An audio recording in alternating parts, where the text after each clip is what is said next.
Alright, since Disney's Aladdin finally hit theaters, that means we now have 9 Disney live-action remakes, so I'm going to rank all 9 of those movies from the worst to the best.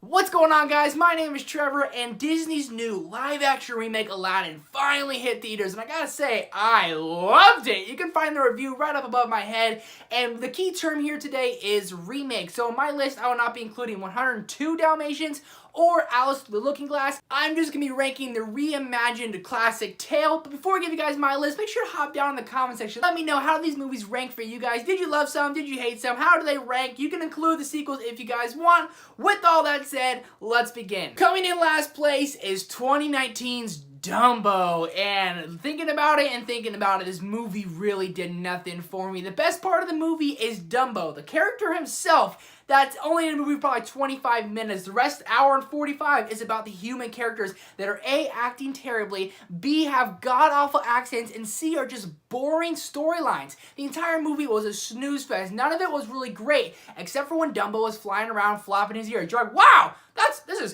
wow! But the movie just seemed to focus too much on the human characters. Michael Keaton was god-awful. The little girl that follows, she was a monotone little girl. She was very mean, very unlikable, and the whole human characters you just really cannot get behind. But when Dumbo flopped his ears, man. At number 8 is Christopher Robin, and now I know a lot of people love this movie. A lot of people do, but I don't. I find it boring. I find the characters look like they've been sitting in dumpsters. Poop, he looks dirty. Do I want to cuddle him? Nope, he looks dirty. Like been on the ground. Your parents are like, hey, you gotta wash him or throw him away because you can't have him because he's dirty. The movie for me just fell flat, and I was so bummed out because I loved Winnie the Pooh growing up, and I still love the characters, but this movie just didn't really have that Disney magic in there for me. It really just felt flat. It had a few jokes in there, but it really couldn't make this movie what it was hyped up to be. Again, I don't know why I was so excited. It's about a 35-year-old man walking around with his old stuffed animals.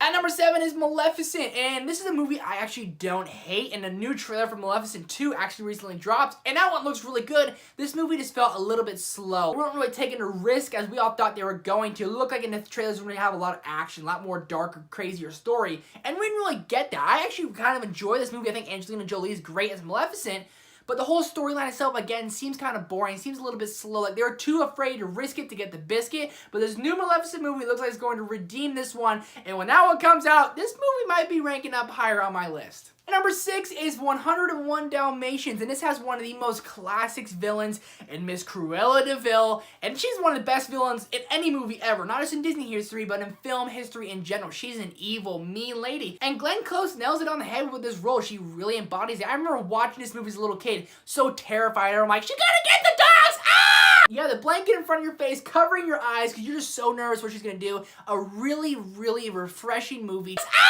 Take the classic tale of 101 puppies and make it real life, and I gotta say, I told my parents, like, Mom, can we breed a dog so we have 101 puppies? Striding into our top 5 is Cinderella, the most classic, famous princess ever, and the most classic, famous story ever. I don't know how many spin-off movies they've done of this, but there's a lot. There's a lot of spin-off movies, and this one has the visuals. Disney brought the magic. For when the carriage turns from a pumpkin to a carriage, it turns beautiful. From when Cinderella spins into her dress, you feel it. You're like, yes, honey, wear that dress. It makes you feel good. The cast in this movie is great. Rob Stark from Game of Thrones plays Prince Charming, and Kate Blanchett plays the wicked stepmother, and she plays a very, very wicked stepmother. An all-around great movie. And to think they could have really just butchered this all, I think they really nailed it on the head and hit on every right note. At number 4 is going to be The Jungle Book, and I know a lot of people, this is their favorite Disney live-action remake ever, but I gotta say, it's okay to me. I definitely really enjoy it. The visuals, they are absolutely amazing. The characters are great. Mowgli himself, he was okay. I'm not gonna say I'm not that big of a fan, but Blue Bear and all the characters are brought to life. Some of the most classic characters of all Disney history are brought to the big screen, brought to life. Again, the visuals, absolutely amazing. This movie does have the Disney magic. It does have the action, the excitement, the bad guy, the everything that you want in a Disney movie. This really has. But for me, it just doesn't really hit on all the notes that I really wanted it to. I wanted more to happen, even though a lot happened. I was still expecting more. I was still expecting a faster paced story. And I do like this movie. I really do. But it will never earn the love factor from me. Coming in at number 3 is going to be Tim Burton's Alice in Wonderland. And man, oh man, do I love love this movie. The pacing is amazing. The visuals are fantastic. The storyline flows beautifully. Alice herself is a really great actress. Johnny Depp as the Mad Hatter. There was no other person born for that role except for him. The visuals were amazing. The movie has some darker tone. It has the Tim Burton effect to it. He made it darker. The color isn't as vibrant. And that worked amazingly. The Queen of Hearts is played beautifully. The final battle scene is absolutely amazing. And the entire story leading up to that is 100% fantastic. Coming in at number 2 is going to be Beauty and the Beast. And my last list I made, I loved every second of this movie. And it was actually my number 1. And I love this movie. I still do. Belle is my favorite princess of all time. It's one of my favorite stories of entire Disney history. Gaston is my favorite villain.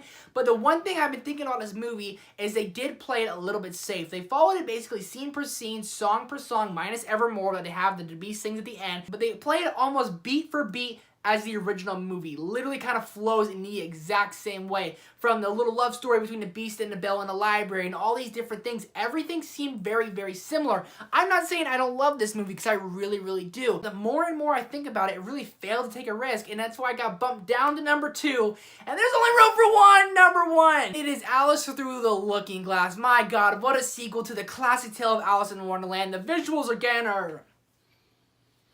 Gotcha! But really, coming in number 1 is going to be 2019's Aladdin. Man, I gotta say, I loved it. I was so skeptical. I was going in expecting to be so disappointed, and I was surprised on every level. And where Beauty and the Beast failed to take a risk, Guy Ritchie took Aladdin and took every risk he could. He made the numbers longer. He changed the story a little bit. He added a few characters. He added his flair. The wide angles in this movie and the transitions were flawless. My jaw was just dropped to the floor. The visuals, again, were amazing. And even the look of Will Smith as a genie, as everyone hated it, including me from the first pictures they gave us, I was not a fan. When I saw this movie, when I saw him on the big screen, I loved every second. The musical numbers are second to none. They add more of a dance rhythm to more of a hip-hop, more of a modern vibe to him. Will Smith embodied the role of a genie. He could have easily butchered this role, but he grabbed it, put it on his shoulders, and carried it across the finish line, and carried it into my number 1 spot. How does your guys' list compare? Whatever you guys got, make sure to comment that down below. Do me a favor and hit that big subscribe button, but also go see a movie, and I will see you guys next time. Peace!